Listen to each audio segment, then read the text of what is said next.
एक सेठ और एक बीमार बच्ची। एक नगर में बहुत धनवान सेठ रहता था। वह बहुत परिश्रमी था, लेकिन वह ईश्वर की कृपा पर भरोसा नहीं करता था। उसका एक ही मंत्र था कि परिश्रम से ही सब संभव है, और जो कुछ भी आज उसके पास है वह केवल उसके परिश्रम का ही परिणाम है। एक दिन सायंकाल अचानक अकारण ही उसे बहुत बेचैनी होने लगी। पारिवारिक डॉक्टर को बुलाया गया। जांच हुई, परंतु कुछ भी नहीं निकला, मगर उसकी बेचैनी में कोई कमी नहीं आ रही थी। धीरे धीरे रात्रि हो गई। उसने दवा और नींद की गोलियां तो खा लिया, परंतु ना नींद आई और ना ही बेचैनी कम हुई।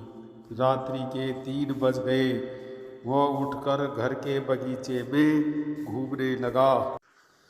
घूमते घूमते वह बाहर सड़क पर पैदल ही निकल पड़ा।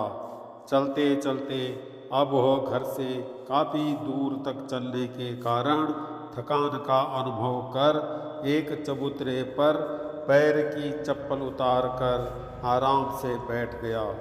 इतने में एक कुत्ता आकर उसकी एक पैर की चप्पल उठाकर ले गया।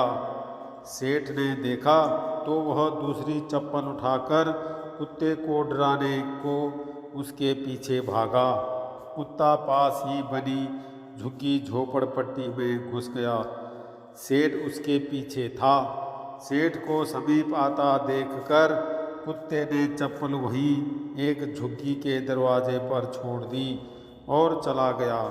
सेठ जी ने चैन की सांस ली और अपनी चप्पल पहनने लगा।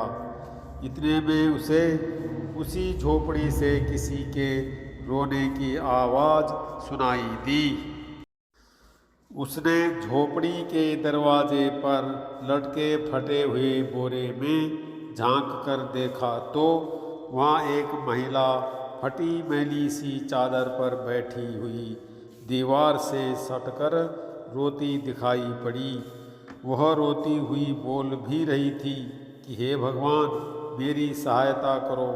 सेठ के मन में आया कि यहाँ से चले जाना ही उचित होगा, क्योंकि कहीं कोई गलत ना सोच ले, किंतु उसका मन रोती हुई महिला से कारण ज्ञात करना चाहता था। आखिर सेठ ने द्वार से आवाज़ दी तो वह महिला पहले तो चौंकी, फिर उठकर आई। सेठ को देख हाथ जोड़कर बोली, आखिर ईश्वर ने आपको भेज दिया। भगवान का मैं कैसे धन्यवाद करूं। औरत की आंखों से आंसू टपकने लगे और उसने पास ही गुदड़ी में लिपटी हुई 7-8 साल की बच्ची की और संकेत करके बोली, मेरी बच्ची बहुत ज़्यादा बीमार है।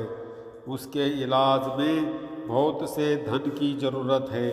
मैं तो घरों में जाकर झाड़ू पोछा करके जैसे तैसे पेट पाल लेती हूँ। बिना धन कैसे इसका उपचार कराऊं। इसी परेशानी में मैं रोती हुई ईश्वर से सहायता मांग रही हूँ। सेठ ने कहा, तो ऐसे रात को रोने से क्या उपचार की व्यवस्था हो जाएगी? औरत ने कहा, कल एक संत यहाँ आए थे तो उन्होंने मेरी समस्या जानकर ईश्वर से प्रार्थना करने का उपाय बताया था, और देखिए कि आपको ईश्वर ने भेज दिया। महिला की बात सुनकर और उसका निष्कपट विश्वास देखकर सेठ द्वंद्व में फंस गया, किंतु उसका हृदय उस बच्ची के प्रति ममता से भर उठा था। बिना कुछ सोचे ही उसने तुरंत एम्बुलेंस बुलवाई और उस लड़की को अस्पताल में भर्ती करवा दिया। सारी रात जगे हुए सेठ को कोई थकान नहीं थी, बल्कि अब वह बड़ी आत्म शांति का अनुभव कर रहा था। डॉक्टर ने 1.5 लाख का खर्च बताया तो सेठ ने उसकी जिम्मेदारी अपने ऊपर ले ली। उस महिला को भी तत्काल अपने यहाँ नौकरी देकर अपने बंगले के सर्वेंट क्वार्टर में जगह दे दी। सुबह स्नान करके सेठ जब नाश्ते पर बैठा तो सारी घटनाएं उसके मस्तिष्क में घूम गई। उसे याद आया कि उसकी बेचैनी उसी वक्त समाप्त हो गई थी जब उसने एम्बुलेंस को बुलवाया था। वह यह सोच रहा था कि आखिर कौन सी शक्ति है जो मुझे वहाँ तक खींच ले गई थी। क्या यही ईश्वर है और महिला पर ईश्वर ने ही यह कृपा की है? और यदि यह ईश्वर है तो सारा संसार आपस में धर्म जाति पाति के नाम पर क्यों लड़ रहा है? क्योंकि ना मैंने उस दुखी महिला की जाति पूछी और ना ही ईश्वर ने धर्म और जाति देखी। ईश्वर ने तो बस उसका दर्द देखा और मुझे इतना घुमाकर उस तक पहुंचा दिया। अब सेठ समझ चुका था कि ईश्वर की शक्ति क्या है और महिमा क्या है, क्योंकि इतनी शांति उसे जीवन में कभी भी नहीं मिली थी।